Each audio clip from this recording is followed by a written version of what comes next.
آلہ الطیبین الطاہرین المعصومین ولعنۃ اللہ علی اعدائہم اجمعین من الآن الی قیام یوم الدین اما بعد فقد قال اللہ تعالی فی کتابہ المبین وهو اصدق القائلین وقولہ الحق بسم اللہ الرحمن الرحیم من المؤمنین رجال صدقوا ما عاہدوا اللہ علیہ ومنہم من قضى نحبہ ومنہم من ينتظر وما بدلوا تبدیلا۔ صلوات بھیجیں محمد۔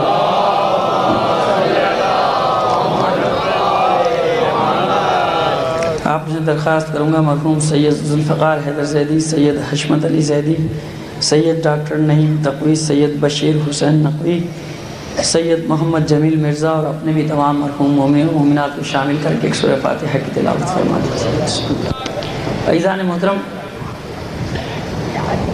آج کی مجلس میں چھٹی مجلس ہے۔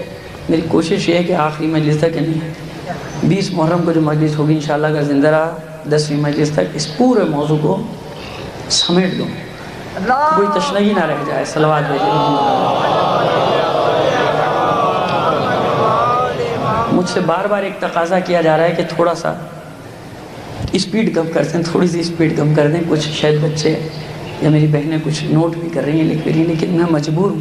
میں اسپیڈ کم کر دوں گا تو میں جانتا ہوں کہ میں موضوع کو پورے یعنی جہاں تک لے جانا چاہتا ہوں وہاں نہیں لے جا پاؤں گا، اور آپ جو زحمتیں کر رہے ہیں، آپ جو محنت کر رہے ہیں، پھر اگر آپ کو نتیجے ہی نہیں ملے تو پھر وہ آخر میں لکھا ہوا جائے کہ باقی اگلے سال، تو پھر اس کا کوئی فائدہ نہیں ہوگا۔ تو انشاءاللہ یہ ویڈیو آڈیو سب بن رہی ہے، آپ اس سے بعد میں استفادہ کر سکتے ہیں۔ اس کا یہ فائدہ بھی ہو رہا ہے کہ چلو ویڈیو آڈیو، لیکن مجھے اسپیڈ پر مجھے نہ ٹوکیں برائے مہربانی کہ میں اسپیڈ اپنی کم کر دوں، کیونکہ میں روزانہ میں اس یہ بھی جو آپ کے سامنے پیش کر رہا ہوں نا، یہ نچوڑ پیش کرتا ہوں۔ یقین کریں کتنی چیزیں ایسی ہیں، کتنے واقعات، کتنی اہم چیزیں ایسی ہیں جن کو میں چھوڑ دیتا ہوں صرف وقت کی کمی کی وجہ سے، لیکن چاہتا ہوں کہ خلاصہ ایک مرکزی خیال آپ کے سامنے آ جائے، ایک چیز آ جائے سامنے کہ ہمیں یہ تھا، کہ آپ سوچیں تو معلوم ہو جائے، پوری ذرا سی ہسٹری آپ کے ذہن میں آ جائے کہ یہ ہوا تھا، یہ تھے جناب مختار، یہ تھے جناب ابراہیم بن مالک اشتر، اور بہت ساری چیزیں کہ جو آپ کے ہاں آج شامل ہیں، یعنی حصہ ہیں آپ کی دینیات کا، آپ کے ایمان کا جز ہیں، اس کی بنیاد جناب مختار کے قیام کے دوران پڑی ہے۔ اس کو نہیں جانتے لوگ، ہمارے اکثر پڑھے لکھے لوگ بھی نہیں جانتے، اور وہ اعتراض کر بیٹھتے ہیں کہ صاحب یہ کب سے آ گیا دین میں، یہ کہاں سے آ گیا، وہ کہاں سے آ گیا۔ تو میں نے اسی لیے اس کا انتخاب کیا کہ وہ چیزیں بھی کلیئر ہوتی چلی جائیں، لوگوں کو معلوم ہوتا چلا جائے کہ اذان میں علی ولی اللہ کہاں سے آیا، یا علی مدد کا نعرہ کہاں سے آیا، اس کی ہسٹری، اس کی تاریخ ہے۔ یہ ایسے اچانک تھوڑی کوئی ہم لوگ لے آئے بیچ میں کہ کسی نے ایک بار شوق میں کوئی نعرہ لگا دیا، وہ آگے نہیں، اس کی پوری ہسٹری، اس کا بیک گراؤنڈ ہے، اور آج انشاءاللہ ان دونوں چیزوں کی دلیل آپ کے سامنے تاریخی پیش کر دوں گا۔ صلوات بھیج دیجیے محمد آل محمد۔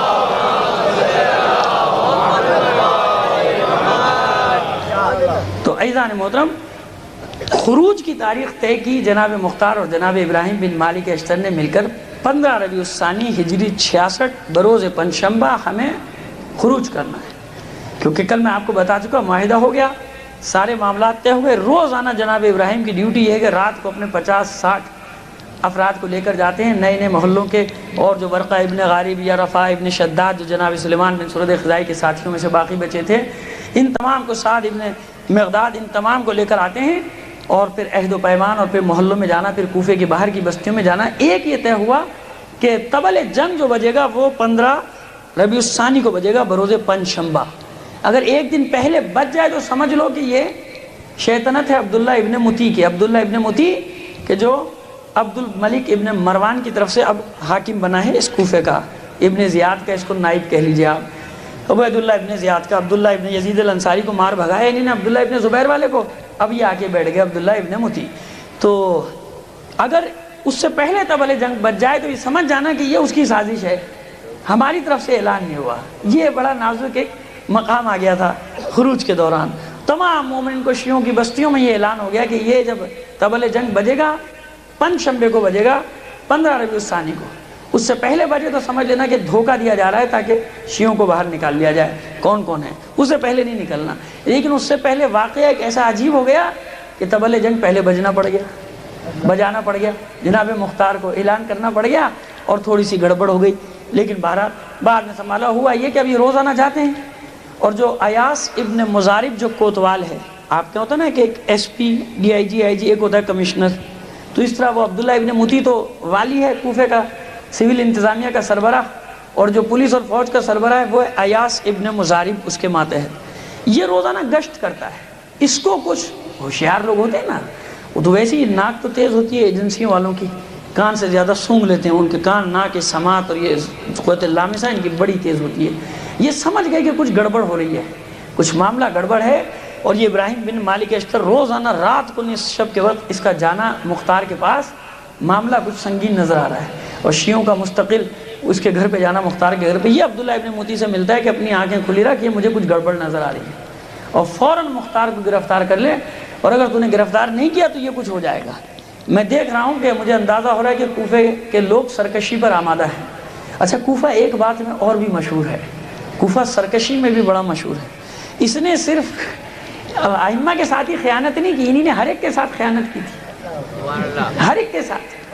آپ یقین جانیں کہ ابن زیاد بھی روتا تھا آخر میں، جب یہ پاگل ہو گیا تھا ابن زیاد، کہتا تھا کوفیوں کو خطاب کر کے کہ میری سمجھ میں نہیں آتا کہ میں تم کو کس حساب میں ڈالوں، تم نہ امام برحق کا ساتھ دیتے ہو، نہ امام ناحق کا ساتھ دیتے ہو، تم کسی کا ساتھ ہی نہیں دیتے ہو، تم ہر ایک سے، یہ ایک ان کی فطرت بھی تھی۔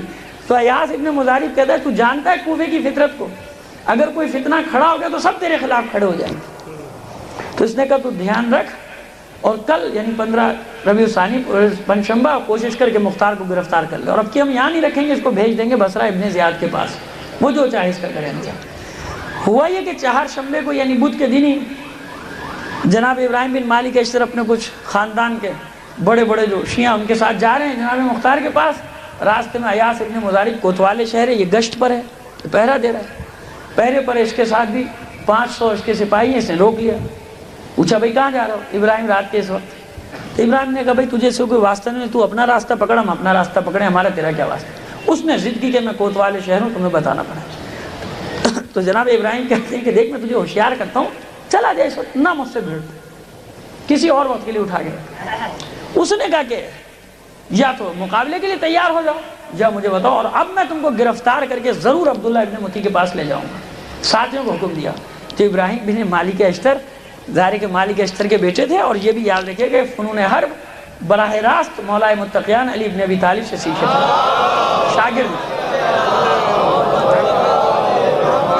شاگرد تھے۔ جمل صفین نہروان میں اپنے بابا مالک اشتر کے ساتھ ساتھ تھے، یعنی مولا کائنات کے لشکر میں جوان تھے اس وقت، 15-16 سال کے ان جنگوں میں، اب یا 20 سال تک کی عمر بتائی گئی ہے، لیکن جوان تھے۔ تو براہ راست مولا کی شاگردی میں ابراہیم بن مالک اشتر رہا تھا۔ بس اس نے جب یہ سنا کہ دھمکی دے رہا قتل کی، تو بس ان کو بھی پھر طے چڑھ گیا، کہنے لگا کہ میں تو چاہتا تھا کسی اور وقت کے لیے اٹھا رکھوں، لیکن اب تو نے ابھی مجھے چیلنج کر دیا۔ تو نیزہ جو مارا تھا اس کی پشت سے، پیٹ سے لگا اور پشت سے باہر نکل گیا۔ اب یہ جو مارا ایاس ابن مزارب کوتوال، تو دہشت، اتنا بڑا سردار، تو وہ جو 500-400 تھے وہ بھاگے وہاں سے، یہ تو مار دیا گیا۔ اور جناب ابراہیم بن مالک اشتر نے اس کا سر کاٹا اور جناب مختار کے قدموں میں ڈال دیا، اور کہا کہ بھائی اب یہ مسئلہ ہو گیا، اور آج ہی طبل جنگ بجنا ہے، اب آپ بجا دیں تو اب تو جھگڑا ہوگا، وہ آ جائے گی اس کی فوج۔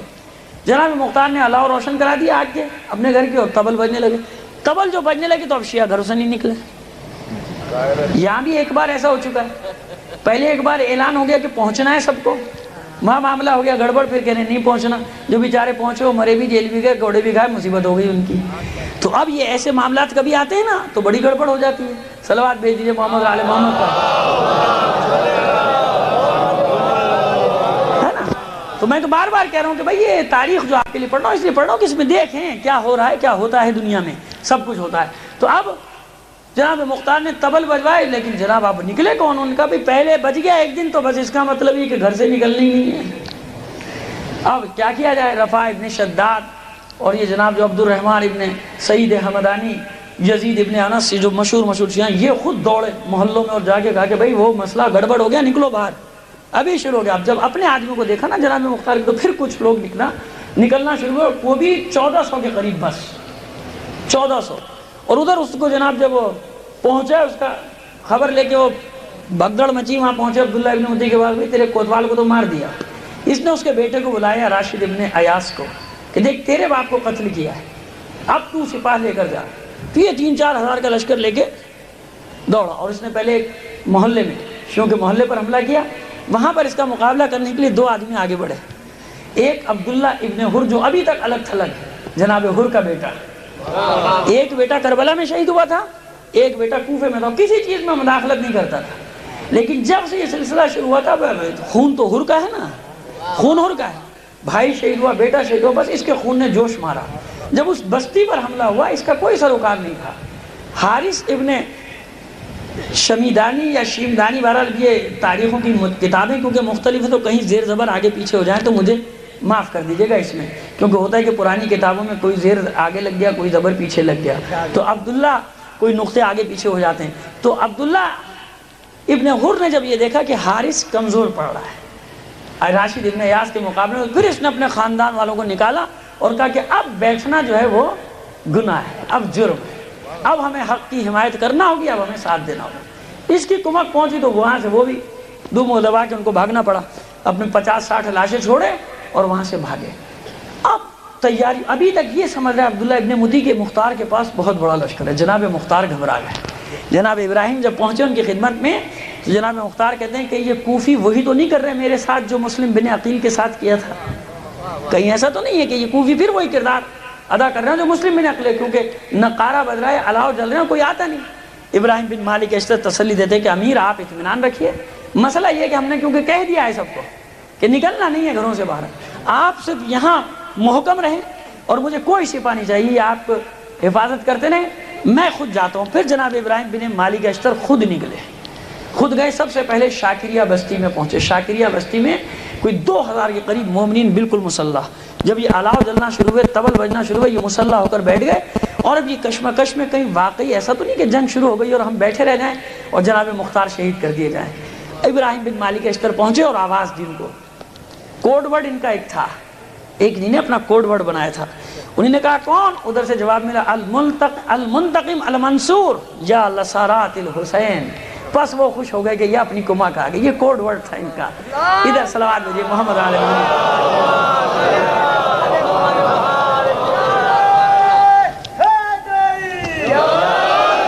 پہلے جناب انہی نے جب اندر سے جواب یہ ملا، باہر سے بھی جواب ملا کہ المنتقم المنصور یا لسارات الحسین، اے خون حسین کا انتقام لینے والو آ جاؤ میدان میں۔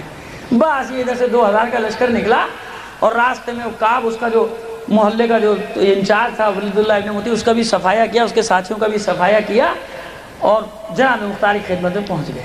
عبداللہ ابن متی نے پھر 8000 کا لشکر جناب مختار کی گرفتاری کے لیے روانہ کیا اور گھمسان کی لڑائی شروع ہو گئی۔ یہ پہلا موقع تھا کہ جناب ابراہیم بن مالک اشتر نے جب ان کے مقابلے پر ایک پہلوان، یہ راشد ابن ایاس جو انہی کے ہاتھوں قتل کیا گیا، راشد ابن ایاس آیا ہے، تو اس کے مقابلے پر پہلی بار یعنی باضابطہ طور پہ، ویسے تو آپ جانتے ہیں کہ مولا کائنات کو مدد کے لیے ہر ایک نے پکارا، روایات بھی ہیں کتب یعنی قصص انبیاء میں بھی ہے کہ انبیاء نے بھی مدد کے لیے پکارا، باضابطہ طور پہ جو پہلی بار نعرہ لگایا تھا وہ مالک اشتر کے لال ابراہیم بن مالک اشتر نے کہا تھا یا علی ادرکنی، یہ کہہ کے اور اس پر نیزے کا وار کیا تھا اور نیزے کو اس کے سینے سے پار کر دیا تھا۔ پہلی بار ابراہیم نے نعرہ لگایا۔ اب یہ ہوا کہ اس پورے لشکر کی عادت ہو گئی کہ جب حملہ کرتے تھے یا علی ادرکنی یا علی ادرکنی کہہ کر یہ حملہ کیا کرتے تھے، اور جب لشکر کی صورت میں نعرے لگاتے ہوئے جاتے تھے تو پہلی بار منظم طور پہ یہ نعرہ بھی ہمارے پاس آیا، پہلی بار لا الہ الا اللہ محمد رسول اللہ علی ولی اللہ، پہچان بنے گی تھی۔ یہ لشکر جاتا تھا، پرچم لہراتا ہوا تو علی ولی اللہ کے نعرے لگاتے، یعنی بتانے کے لیے کہ ہم علی کے ماننے والے۔ اور میں آپ کی خدمت میں عرض کر چکا ہوں کہ ائمہ طاہرین کا دور ہے، کسی امام نے منع نہیں کیا، اس لیے واجب نہیں کہا اذان اقامت میں، لیکن جزو ایمان قرار دے دیا کہ رجائیت کی نیت سے اس کو کہو۔ ہم بھی نہیں کہتے، اور آپ بھی یاد رکھیے کہ شرعی مسئلہ بتانے میں مجھے نہ کبھی جھجک ہوئی، نہ خدا کبھی ایسا وقت لائے کہ میں شرماؤں یا جھجکوں۔ یہ واجب نہیں ہے اذان میں کہنا، نہ اقامت میں کہنا، لیکن ایسی بہترین سنت کی بنیاد ڈال دی، ایسے مستحب کی بنیاد ڈال دی ابراہیم بن مالک اشتر اور اس کے سپاہیوں نے کہ کسی امام نے اس پر نہیں روکا، اور اس کو پہچان بتا دیا شیعیان علی ابن ابی طالب کی، اور بعض زمانوں میں بعض مجتہد نے اس کو ضروری قرار دے دیا کہ یہ ضروری ہے۔ صلوات دیجیے محمد علیہ محمد۔ ضروری قرار دے دیا کہ ضرور کہا جائے، اگر لوگ روکتے ہیں پھر تو ضرور کہو، یہ کہا. تو یہ میں نے پورا مسئلہ بھی آپ کے سامنے واضح کر دیا کہ یہ جناب ابراہیم بن مالک اشتر کا کارنامہ تھا کہ انہوں نے یہ نعرہ لگایا اور اس کے بعد یہ یا علی حضرت کا ترجمہ ہو گیا فارسی میں یا علی مدد ہے، اور پھر ہمارے پاس یا علی مدد آ گیا. تو یہ اس کا تاریخی تسلسل ہے بھائی، یہ ادھر ادھر سے نہیں آ گیا. یہ تو مختار اور اس کے ساتھیوں کا شعار تھا جو قیامت تک جاری رہے گا. بات یہ کہ وہ نعرہ بھی لگاتے تھے، عمل بھی کرتے تھے. انشاءاللہ خدا نے چاہا ہم بھی نعرہ بھی لگائیں گے، عمل بھی کریں گے. صلوات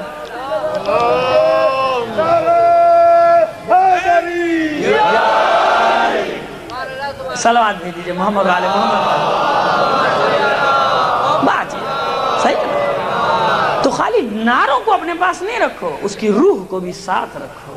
روح جب تک ہے تو پھر مزہ ہے نعرے کا. خواہ مخواہ میں مزہ نہیں آتا. تو روح زندہ، انہوں نے روح کے ساتھ نعرہ.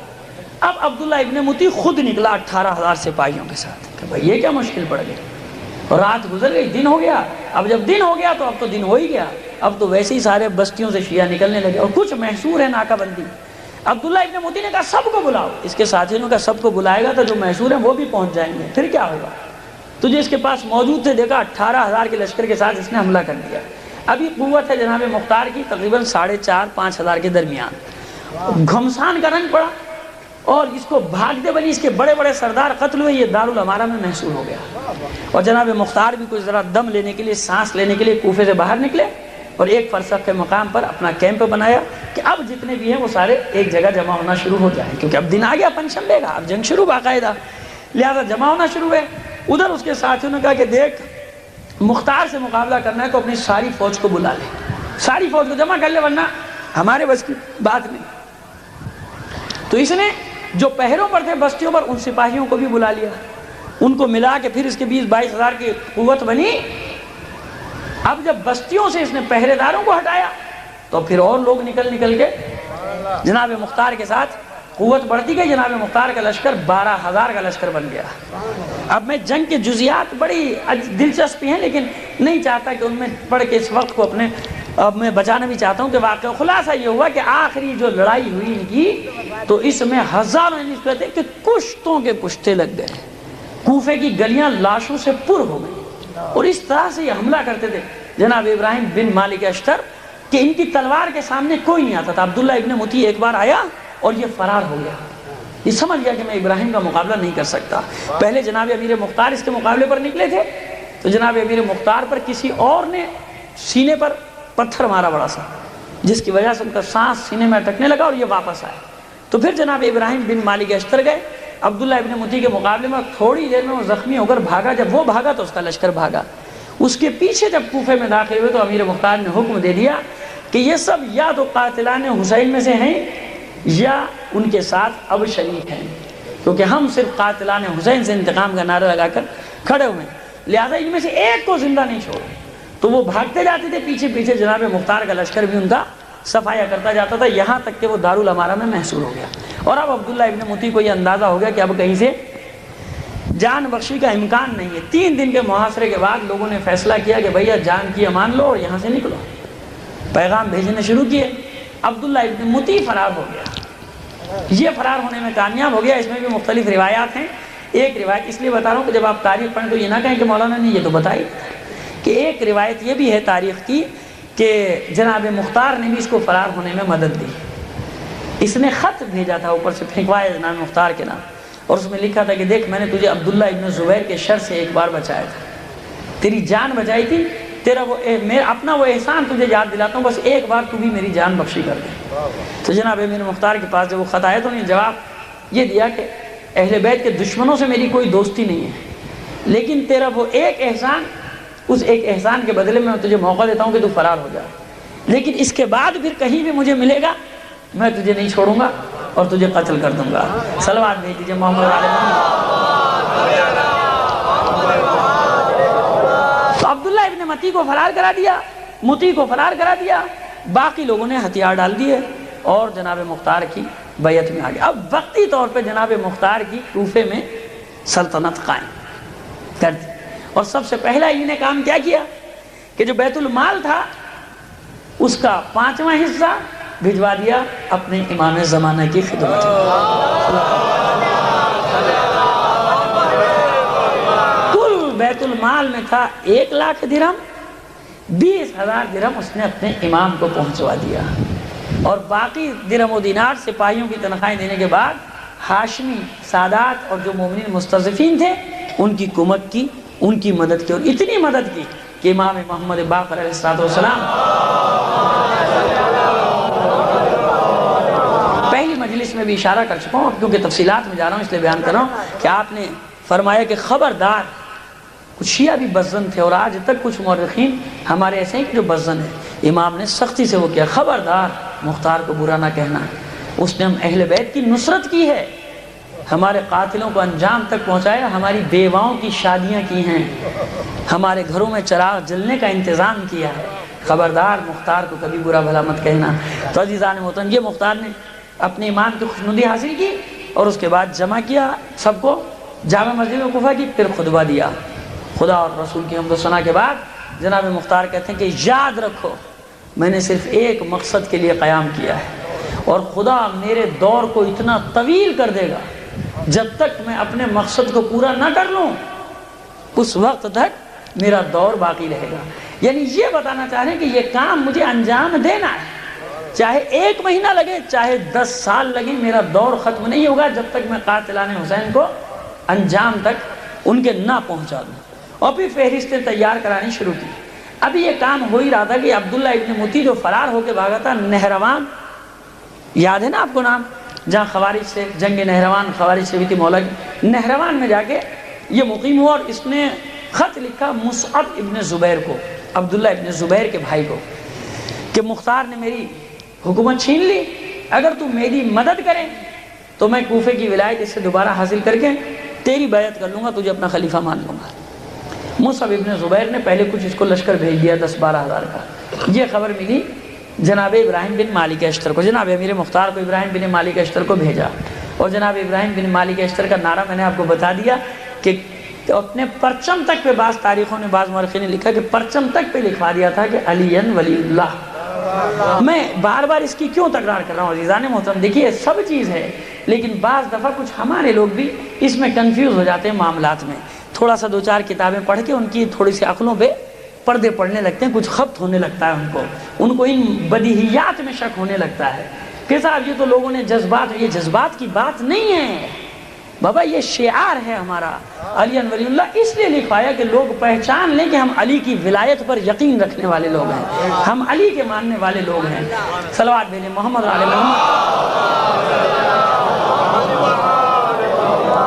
میں اس لیے اشارے کر دیتا ہوں کہ بعض اوقات مجھ سے بھی سوال کر لیتے ہیں لوگ کہ یہ فلاں کتاب میں یہ لکھا ہے، فلاں کتاب فلاں جگہ سے آئی ہے اس میں یہ لکھا ہے۔ بہرحال میں کیا کروں، بس کیا کیا جائے، ہر قسم کے افراد ہیں، ہر قسم کے لوگ ہیں، میں بھی جاہل ہوں، لیکن اتنا تو میں نے بھی پڑھا ہے کہ اس کی جو سوال کرتے ہیں صاحب یہ کہاں سے آئے وہ کہاں سے آئے، کچھ اپنے بھی شامل ہیں ان میں، تو یہ تو بابا یہ وہاں سے چلا ہے، یہ جب سے کربلا کی دین ہے، سب کچھ کربلا کے بعد آیا اور کسی امام نے اس کو روکا نہیں۔ اب یہ نکلے لشکر لے کے نہروان کے مقام پر عبداللہ ابن مطیع سے آمنا سامنا، پہلے دن کی جنگ ہوئی، اور جب عبداللہ ابن مطیع بھاگا ہے دریا پار کر کے اس طرف پہنچا، جب گنا تو 4000 باقی بچے، تو وہ کہتا ہے حیرت زدہ، تاریخ میں اس کا یہ جملہ ہے، کہتا ہے کیا کہ حضرت علی تو اس جنگ میں نہیں تھے، یہ 8000 کس نے مار دیے؟ یہ اس کی زبان پہ، عبداللہ ابن مطیع کی زبان پر جملہ ہے۔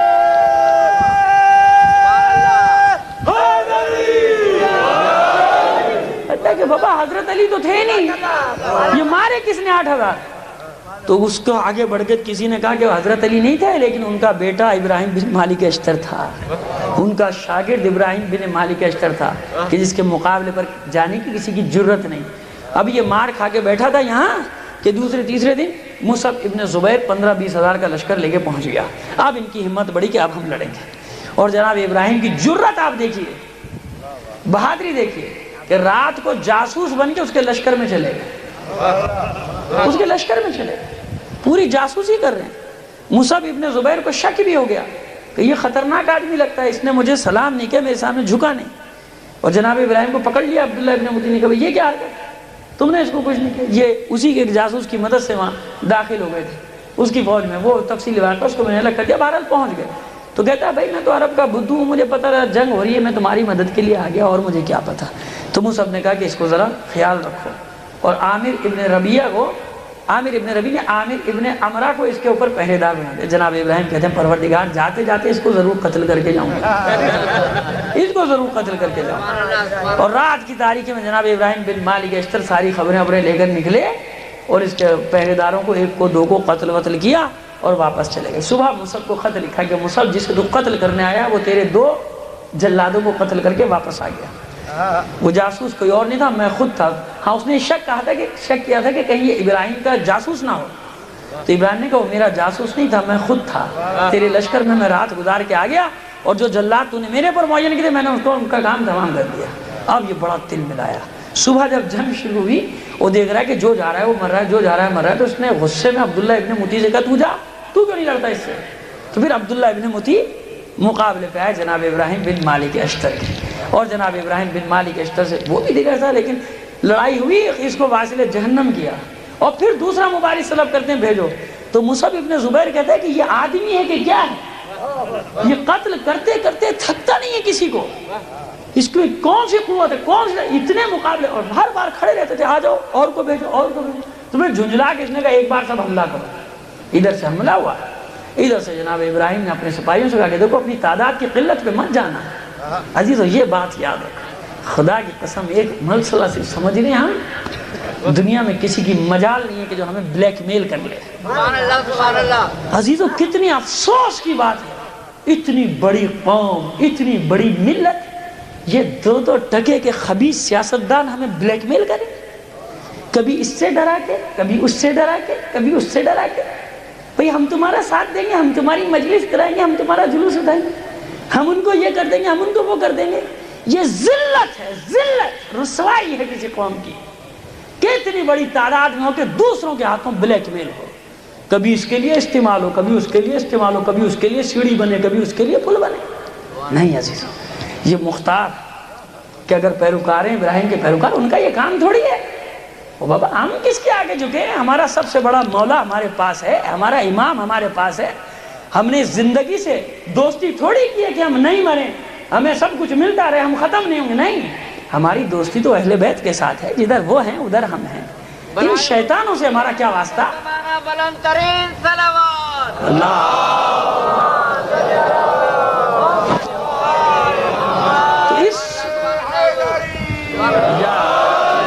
اس شیطانی سیاست کا حصہ نہ بنو. انتم الاعلون ان کنتم مومنین, قرآن کہتا ہے ولا تہنوا ولا تحزنوا, انتم الاعلون ان کنتم مومنین. مت گھبراؤ, مت دل ملول ہو, تم سب سے بلند ہو. انتم الاعلون, تم سب سے برتر ہو, سب سے بلند ہو.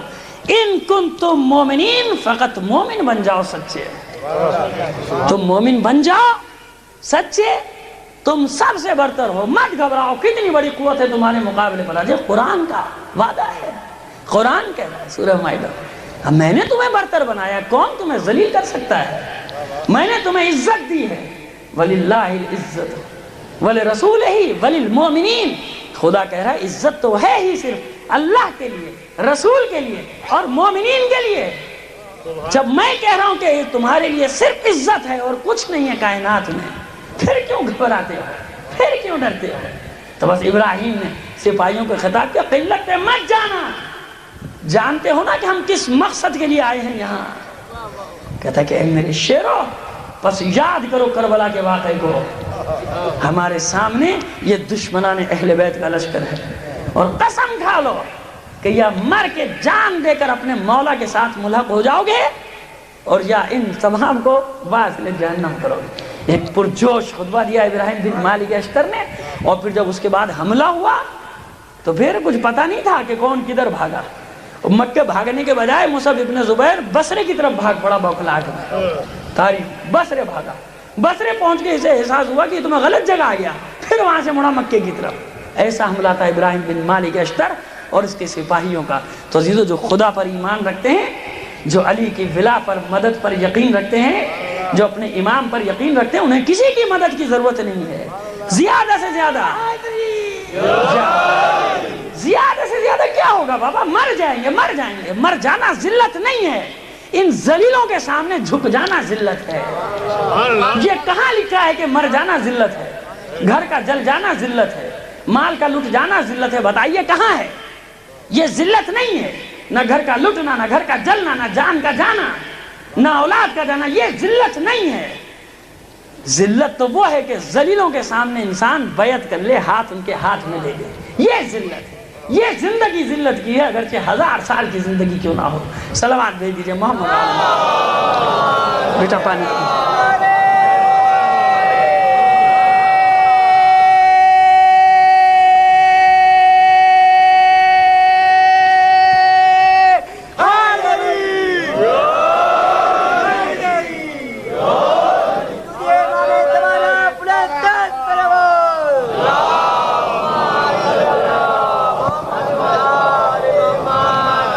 واپس ہوئے جناب ابراہیم بن مالک اشتر، اور کوفے سے باہر امیر مختار استقبال کے لیے موجود۔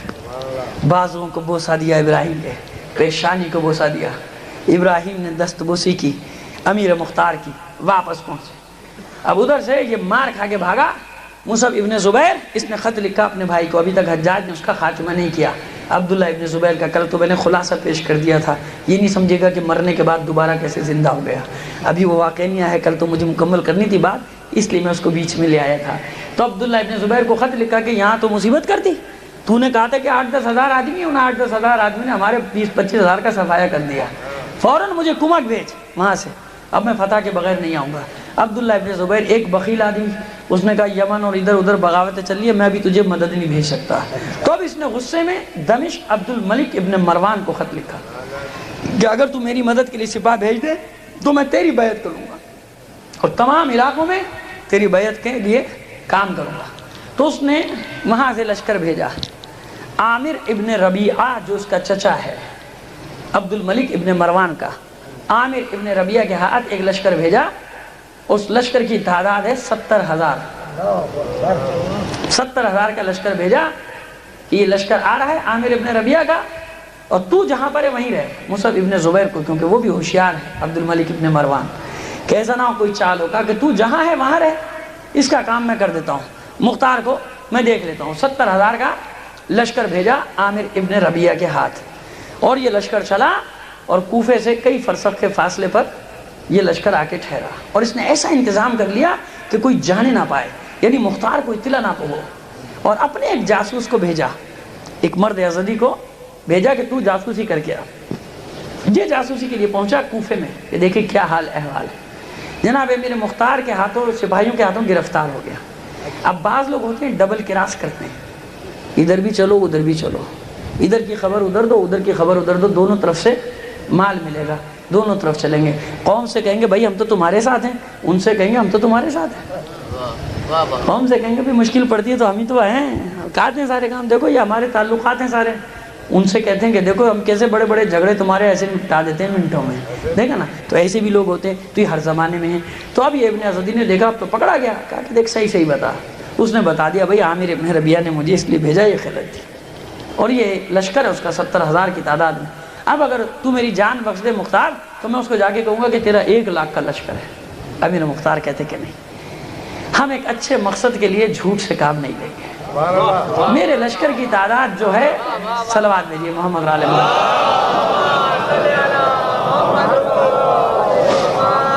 بس یہ کلیہ جو مولا کائنات نے جانا کہ حق تک پہنچنے کے لیے بھی باطل کو اختیار نہیں کیا جا سکتا، باطل کو ساتھی نہیں بنایا جا سکتا، باطل کو دوست نہیں بنایا جا سکتا۔ مختار اسی تعلیم پر عمل کرا، کام جھوٹ کے لیے نہیں۔ میرے لشکر کی تعداد 26-27 ہزار ہے، یہی ہے۔ اس نے توبہ اللہ کی معافی کی، اس کو انعام اکرام دے کے رخصت کر دیا مختار نے کہ تو چلا جا جا۔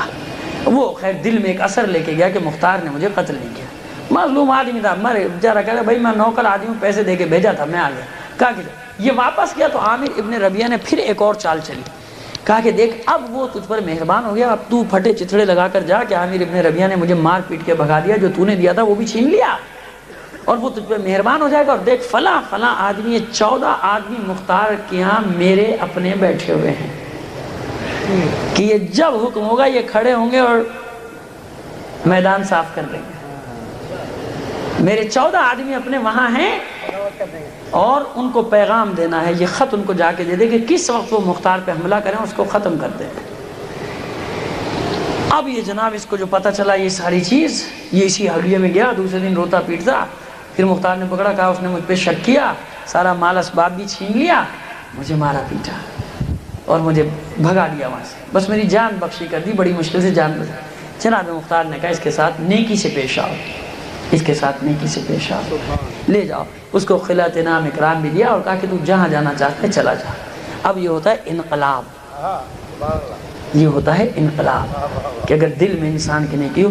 یہ مرد ازدی پہ اتنا اثر ہوا، پھر یہ کہتا ہے کہ مجھے تو شام سے یہ کہہ کر لایا گیا تھا کہ یہ بے دین لوگ ہیں، یہ بے نمازی لوگ ہیں، اور میں تو الٹا دیکھ رہا ہوں، جتنے میرے لشکر میں وہ سب شرابی ہیں، بدکار ہیں، بے نمازی ہیں، نہ ان کو نماز کا ہوش ہے نہ کسی چیز کا ہوش ہے۔ اور میں جب کوفے آیا تو میں نے مختار اور اس کے ساتھیوں کو تو عبادت میں مشغول، رات میں آیا تو میں نے ان کو نماز شب میں دیکھا، دن میں آتا ہوں تو دیکھتا ہوں ابھی اذان ہوتی ہے اور پورا اس کا لشکر نماز کے لیے جمع، کس طرح یہ مناجات کر رہے ہیں، کس طرح تحلیل کر رہے ہیں، بس اس میں انقلاب پیدا۔ عزیزو جانتے ہو یہ کردار ہے جو انقلاب پیدا کرتا ہے، کردار ہے۔ یاد رکھنا یہ شیعوں کا کردار تھا جس کی وجہ سے شیعت قیامت تک باقی رہے گی۔ آپ جس دفتر میں ہیں، جس کالج میں ہیں، یقین کریں کسی تبلیغ کی ضرورت نہیں ہے، آپ کا کردار ایسا ہوگا نا ان کے دل آپ کی طرف ایک دم آتے چلے جائیں گے۔ گالم گلوچ سے کبھی نہ کسی دین کی تبلیغ ہوئی، نہ کوئی کسی دین میں شامل ہوا، یاد رکھنا۔ آپ خوش تو ہو جائیں گے وقتی طور پہ، دو چار باتیں میں ایسی بیان کر دوں آپ کھڑے بھی ہو جائیں گے، لیکن عزیزو وہ دین کی تبلیغ نہیں ہے، اس سے تخریب ہی ہوتی ہے، اس سے دین آگے نہیں بڑھتا۔ دین جب بھی آگے بڑھا ہے، یا انبیاء کا اصول ہے یا ائمہ کا اصول ہے، کردار سے آگے بڑھا، محبت سے آگے بڑھا، اخلاق سے آگے بڑھا۔ تو وقتی طور پہ خوش ہونے کے لیے تو وہ ادھر ادھر کی باتیں اچھی ہوتی ہیں، لیکن اس کے اثرات اچھے نہیں ہوتے، اس کے نقصان زیادہ ہوتے ہیں۔ تو عزیزان محترم، اب جو اس نے یہ کردار دیکھا مختار اور اس کے ساتھیوں کا، بس آ کے قدموں پہ سر رکھ دیا مختار کے اور زار و قطار رو رہا ہے۔ مختار کہتا ہے تجھے کیا ہوا؟ کہا کہ مختار بس مجھے ایک بار معاف کر۔ ہوا کیا؟ کہتا ہوا کیا تجھے؟ کہتا مختار میں اب بھی تجھ سے جھوٹ بولا تھا۔ مختار نے اس کو بٹھایا، بات بتا کیا ہے؟ وہ 14 خط نکالے منافقین کے نام، کہا کہ اصل مقصد یہ تھا امیر ابن ربیعہ کا، لیکن جب میں نے تجھے دیکھا، تیرے ساتھیوں کو دیکھا، بس میرے دل نے گواہی دی کہ یہی حق ہے، اور ان کو ساتھ خیانت کرنا پھر میں بخشش کی امید نہیں رکھ سکتا۔ مختار یہ حقیقت واقع ہے، اب تو جو چاہے میرے ساتھ سلوک کر، چاہے تو مجھے مار دے، چاہے کوئی۔ اب صلوات دیجئے محمد علیہ وسلم۔ پہلے تو جناب امیر مختار نے بلایا ان 14 کو، ان کے سامنے یہ خط رکھے اور اس کے سر پر رکھی تلوار، بتا۔ وہ انکار کرتے رہے، لیکن جناب ابراہیم بن مالک اشتر نے سب کا کام تمام کیا۔ 14واں جو بچا اس سے کہتے کہ اب تو بتا دے، تو شاید تیری جان بچ جائے، تجھے چھوڑ دے مختار۔ تو پھر وہ کہتا ہے کہ ہاں یہ حقیقت ہے، اور ہم موقع کی طاق میں تھے کہ کب مختار کو قتل کریں اور کب تجھ پر حملہ کریں۔ تو ابراہیم بن مالک اشتر کہتے ہیں کہ ایسا تم کیوں کر رہے تھے؟ تو کہتے ہیں کہ ہم ابو سفیان، معاویہ اور اپنے امیر یزید کی محبت میں ہی کر رہے تھے۔ محبت، ان کی بھی تو محبت ہے لوگوں کے دلوں میں، تو عزیزو پھر کیوں فکر ہے، پھر کس بات کی فکر ہے؟ تو وہ بھی محبت چل رہی ہے، یہ بھی محبت چل رہی ہے، یہ تو ٹکراؤ چلتا رہے گا۔ مت ڈرو، مت گھبراؤ، میں نے کچھ نہیں ہے، قومیں چھوٹے موٹے واقعات سے نہ قومیں ختم ہوتی ہیں، نہ ملت ہے، نہ مذہب۔ اور پھر جس کو قرآن ضمانت دے رہا ہے کہ تم سب سے برتر ہو، تم سب سے اعلیٰ ہو، میں نے تمہارے لیے عزت کو مخصوص کیا، انہیں تو سوچنا بھی نہیں چاہیے، اس طرح سوچنا بھی نہیں چاہیے۔ عزیزو یہ تو زندگی میں قوموں کی اتار چڑھاؤ، کبھی سبق کے لیے، کبھی ہدایت کے لیے، کہ اب تو سمجھ جاؤ، اب تو سدھر جاؤ، اب تو ٹھیک ہو جاؤ، اب تو متحد ہو جاؤ، اب تو متفق ہو جاؤ۔ یہ چیزیں تو تربیت کا حصہ ہیں۔ اگر قوموں کی زندگی میں یہ اتار چڑھاؤ، یہ مسائل، یہ مشکلات نہ آئے تو پھر تربیت نہیں ہوتی۔ یہ تربیت کا حصہ سمجھ کے ان کو قبول کرو۔ صلوات بھیجیں محمد علی محمد۔ تو کہا جیسے یہ سنا کہ ان کی محبت میں اس کی بھی گردن ماری، اگر ان کی محبت میں کر رہا تھا تو بس پھر تو انہی کے پاس ملحق ہو جا۔ اور آپ یقین کریں وہ دعائیں کرتے تھے، وہ اس لشکر کے بھی، کہ پروردگار تو ہمیں یزید کے ساتھ، اس کے باپ کے ساتھ، اس کے دادا کے ساتھ محشور کر۔ میں نے کہا اب تو پروردگار تو ویسے ہی، ادعونی فاستجب لکم، تم مانگو میں دوں گا دعا، تم نے خود ہی مانگا ہے، وہاں تو گلا بھی کوئی نہیں، تو پروردگار ان سے دعا بھی ایسی منگوا رہا ہے۔ توبہ کی دعا نہیں مانگی، جسے توبہ کی منگوائی اس کی توبہ قبول کر لی، وہ اس قابل تھا کہ اس کی توبہ قبول ہو جائے، جیسے مرد اصل۔ اب یہ تو دعا یہی مانگے تو پروردگار نے تمہاری دعا تو پہلے قبول ہوگی، تمہیں تو پہلے دعا دوں نہیں استجیب لکم، تم مانگو مجھ سے میں تمہیں دوں گا، بالکل دوں گا، وہیں بھیجوں گا جہاں وہ گئے ہیں۔ صلوات بھیج دیجئے محمد علیہ محمد۔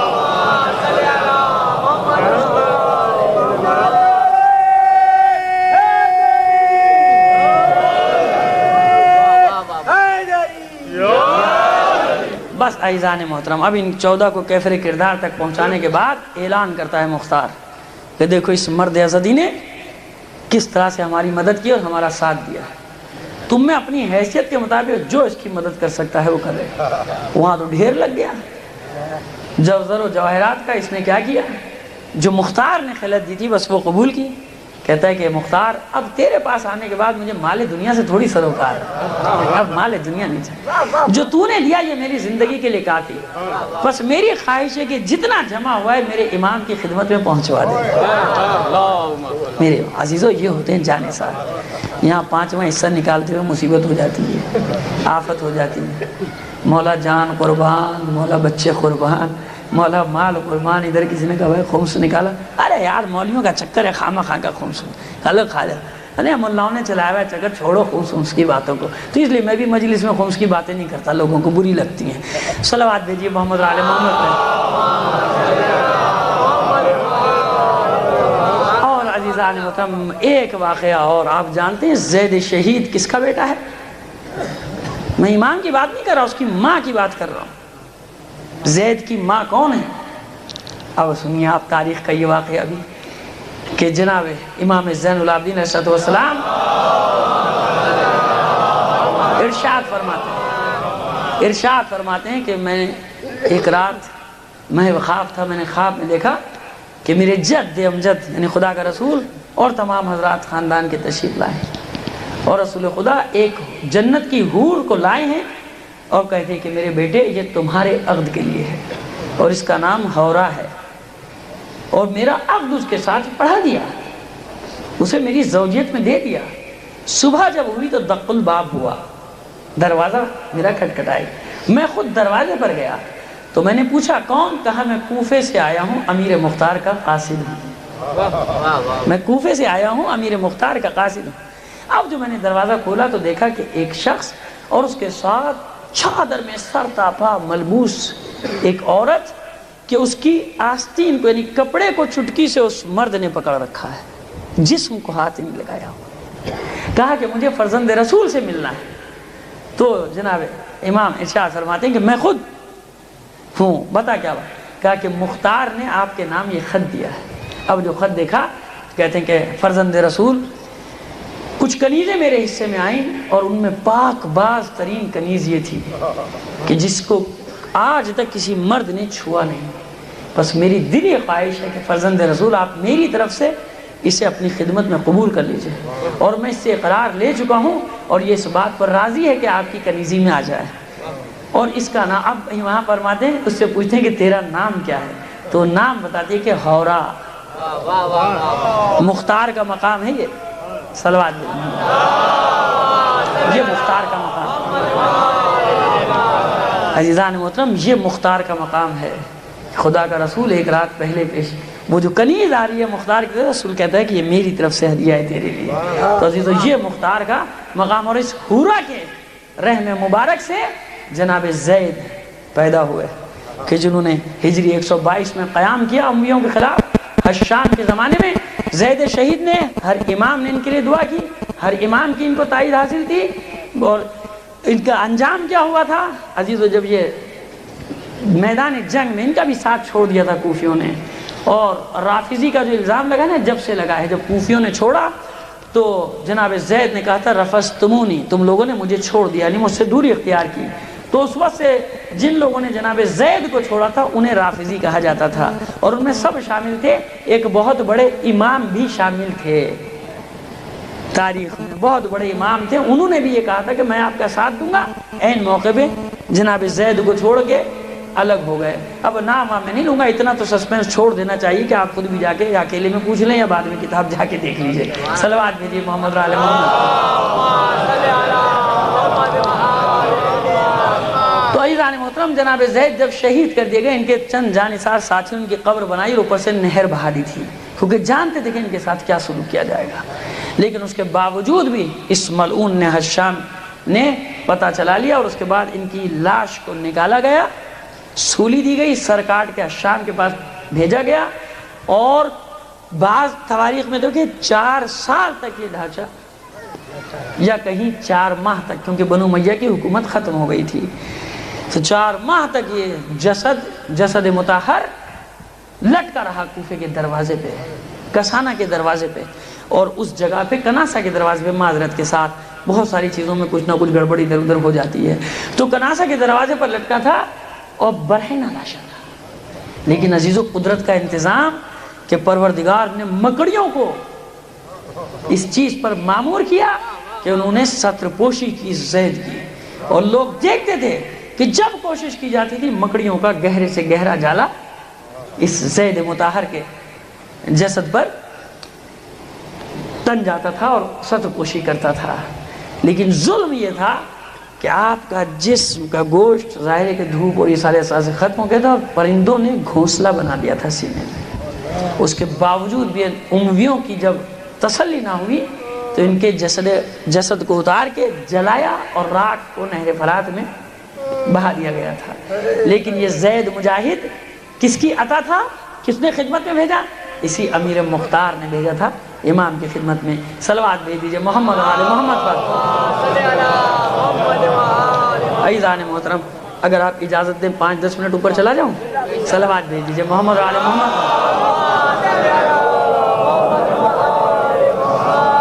یہ معرکہ ختم ہوا، اور پھر عبد الرحمن ابن سعید حمدانی کو موصل کا والی بنا کر بھیج دیا جناب مختار نے، کیونکہ اب پھیلتے جا رہے ہیں، کچھ علاقوں سے لوگ بیعت لیتے آ رہے ہیں۔ میرے دوست نے ایک سوال بھی کیا تھا کہ جب حکومت مل گئی تھی تو امام کو کیوں نہیں دی؟ نہیں، ابھی حکومت نہیں ملی، ابھی تو خروج جاری نا، قیام جاری ہے، ابھی علاقوں پہ قبضے کیے جا رہے ہیں، پوری حکومت ملی بھی نہیں۔ کوفے پہ اب یہ تو نہیں ہو سکتا کہ امام کو لا کے وہاں بٹھا دیتے، ابھی تو جنگ جاری ہے، ابھی تو قتل و غارت گری جاری ہے، لہٰذا ہو نہیں سکتا یہ سوال۔ اس لیے میں نے یہاں کہہ دیا کہ ایک جوان نے کہا تھا کہ جب امام کا حق ہے تو امام کو کیوں نہیں دی؟ نہیں، ابھی حکومت ہوئی نہیں، یہ تو ایک جیسے علاقے پہ قبضہ ہو گیا، وہاں پہ حکم چل رہا ہے، موصل کی طرف بھیجا، اور 2-4 علاقوں بھی، عراق کے اکثر علاقے آگے، لیکن جنگ تو جاری ہے۔ جب عبد الرحمن ابن سعید حمدانی کو وہاں بھیجا 1000 ساتھیوں کے ساتھ، تو عبد الملک ابن مروان نے حسین ابن نمیر، یہ کربلا کے واقعے میں لعنت اللہ علیہ شریک تھا، حسین ابن نمیر کو 8000 کے ساتھ بھیجا کہ جاؤ موصل پہ قبضہ کرو۔ جناب عبد الرحمن ابن سعید کو خبر ملی، یہ چھوڑ کے تکریت آئے اور خط لکھا امیر مختار کو کہ جو تیرا حکم ہو میں وہ کروں، کیونکہ یہاں کے لوگ ہمارے ساتھ نہیں ہیں، اور جو لشکر آ رہا ہے اس کا مقابلہ ہم نہیں کر سکتے، یا کمک بھیج یا جیسا تیرا حکم ہو۔ وہاں سے یزید ابن انس کو سردار بنا کر بھیجا امیر مختار نے 3000 جوانوں کے ساتھ، مریض، اور راستے ہی میں ان کا انتقال ہوا، جنگ کے دوران انتقال ہوا، اور انہوں نے خطبہ دیا، تقریر کی، ورقہ ابن غارب کو اپنا نائب بنایا، پہنچے موصل، اور جناب امیر مختار نے عبد الرحمن ابن سعید حمدانی سے کہا کہ جو تمہاری مرضی، چاہے ساتھ دو اس کا، چاہے واپس آ جاؤ۔ یہ دونوں لشکر ملے 4000 کے۔ حسین ابن نمیر کی مدد کے لیے عامر ابن، صلوات بھیجیے محمد والے وہاں پہ نام یاد کرو،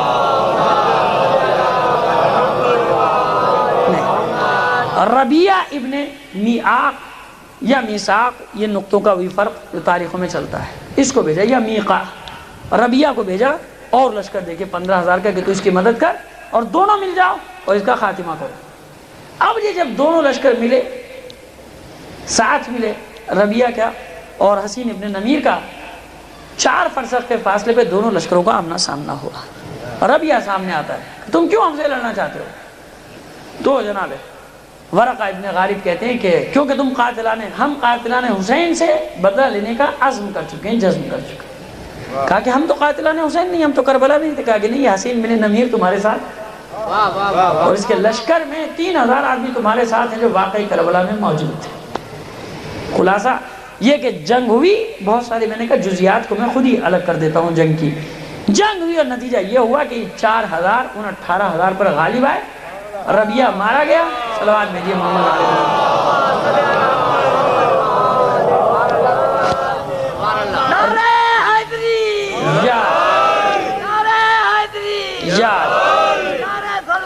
اللہ۔ یہ ربیعہ ملعون مارا گیا، حسین ابن نمیر زخمی ہو کر فرار ہو گیا، ابن زیاد کے پاس پہنچا، بس سے جا کے اس نے دم لیا۔ یہاں یہ لشکر اپنی فتح کی خبر لے کے جب واپس چلا، جناب مختار پریشان ہے کوفے میں، کیونکہ انہیں یہ خبر ملی ہے کہ جناب یزید ابن انس کا انتقال ہو گیا۔ وہ یہ ان کو خبر پوری نہیں ملی ہے، دیکھیں اس لیے کہتے ہیں آدھی خبر نہیں دیا کرو، پوری خبر دیا کرو۔ آج بھی دن میں میرے ساتھ ایک واقعہ ایسا ہوا، لوگوں نے کہا، تو میں نے کہا بھائی پوری خبر کیا؟ انہوں نے کہا بھائی اتنا خبر لاؤ تو پوری لاؤ، آدھی خبر لاتے ہو پتہ ہی نہیں آدمی کو کیا ہوا کیا نہیں ہوا۔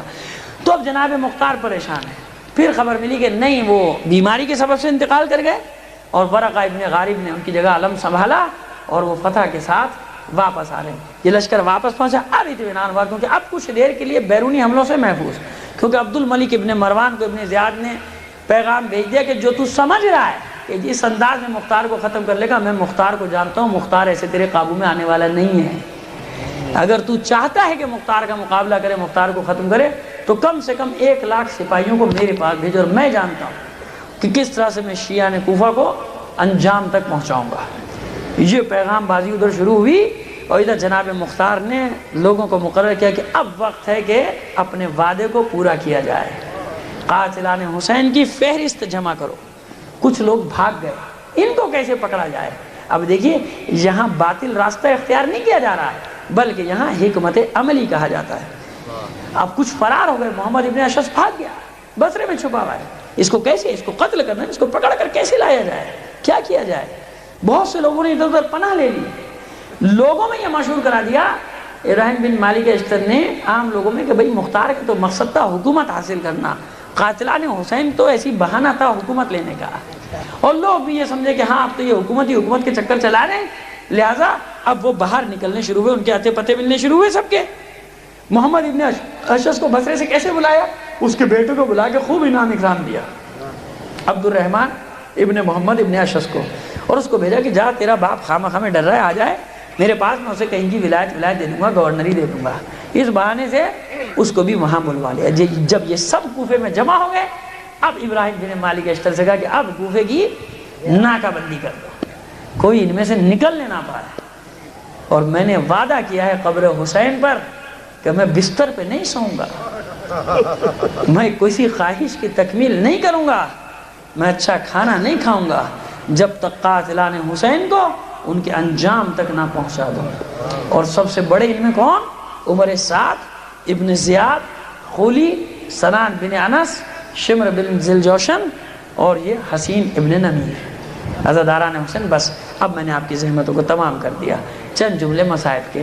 اس ملعون حسین ابن نمیر کے بارے میں سن لیجیے آپ، کہ جب یہ مکے سے محاصرے کو ختم کر کے واپس پلٹا تھا، اس کو خبر ملی تھی یزید کے مرنے کی، اور یہ وہاں سے واپس ہوا تھا، تو امام بھی حج سے واپس آ رہے تھے، اور ایک مقام پہ مدینے کے باہر حسین بن نمیر کا لشکر پیاسا، اس کے جانور تک پیاسا، پانی کی تلاش میں سرگردان تھے، کہ خبر ملی کہ قافلہ ٹھہرا ہوا ہے، معلوم ہوا کہ یہ فرزند رسول کا قافلہ ہے، کہا کہ زیارات سے واپس آ رہا ہے۔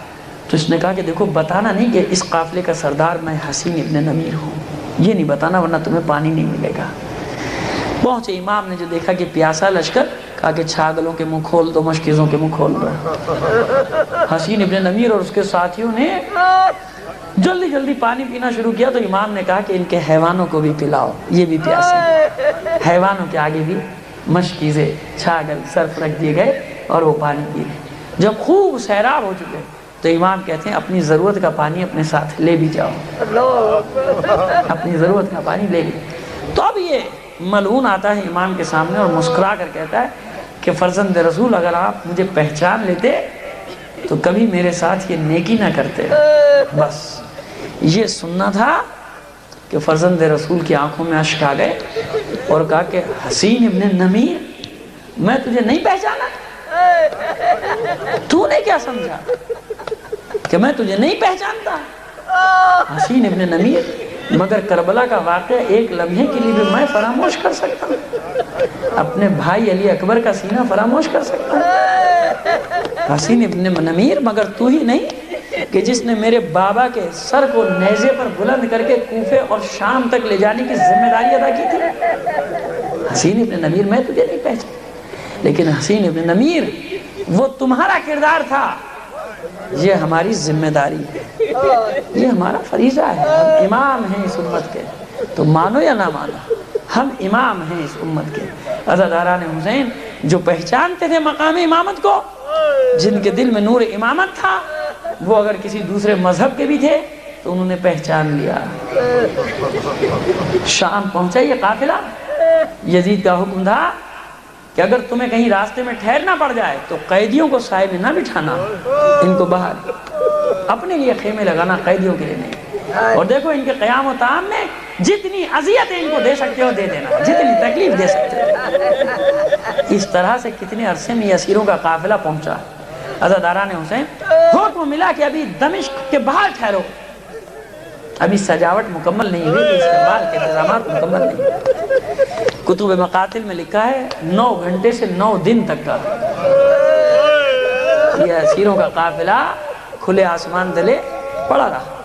میں کہتا ہوں چلیے 9 دن والے نے مبالغہ کیا ہے، 9 گھنٹے والا لے لیجیے، 1 دن کا لے لیجیے، 2 دن. آپ نے دیکھا ہے جو زیارات کر کے آئے انہوں نے دیکھا ہے شام کا جو بازار ہے جس کے آثار اب تک باقی ہے، جس سے اسیروں کا قافلہ گیا تھا، اس بازار سے اور وہ قصر یزید جس کے آثار موجود ہیں اس کا فاصلہ 1-1.5 کلومیٹر سے زیادہ نہیں ہے، بس اتنا فاصلہ.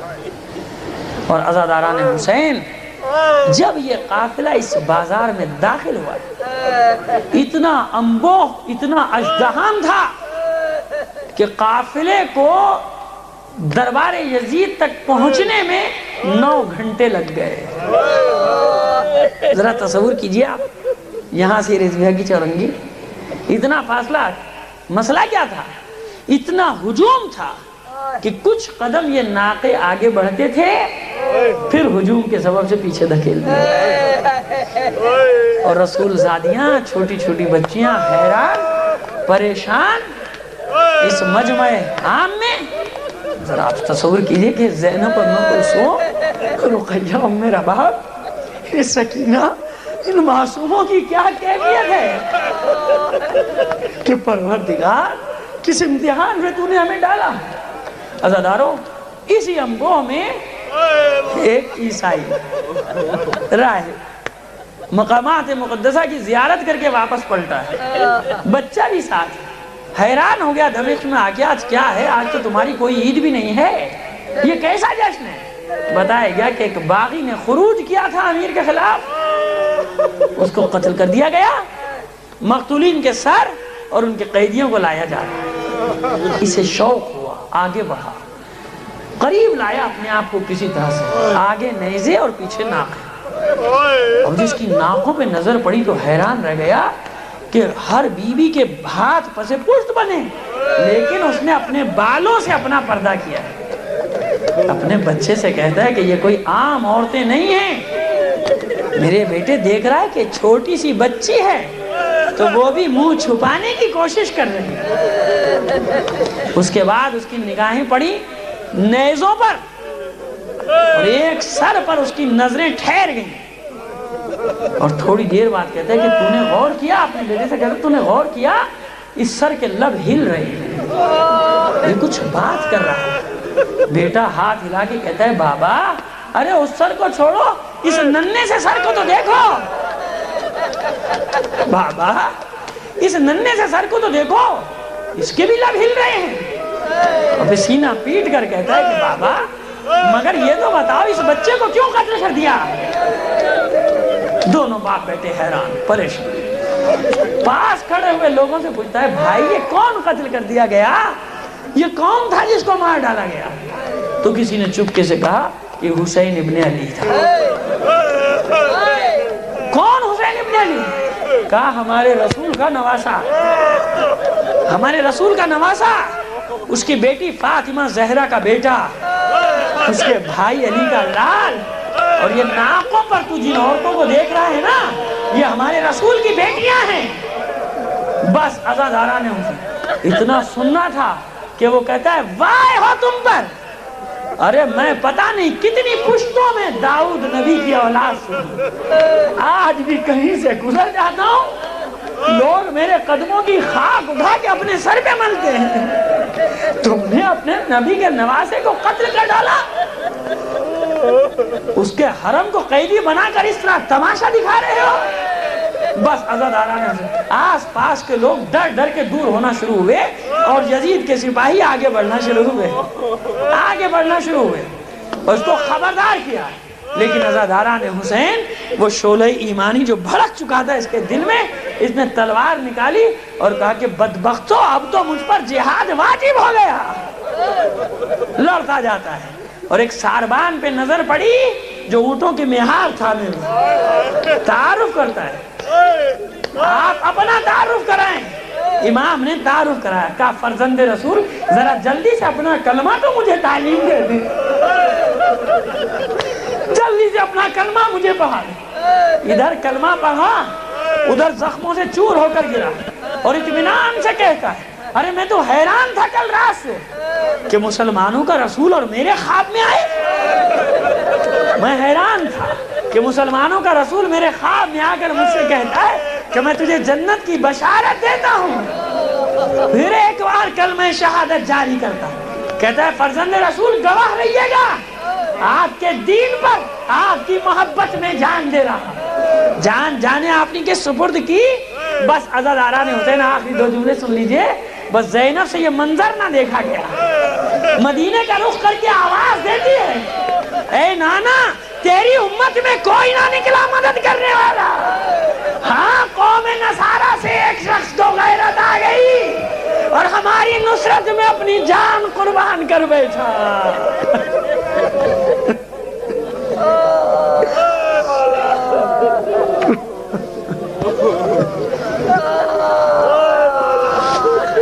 اللہ لعنت اللہ علی القوم الظالمین وسيعلم الذين ظلموا أي منقلب ينقلبون.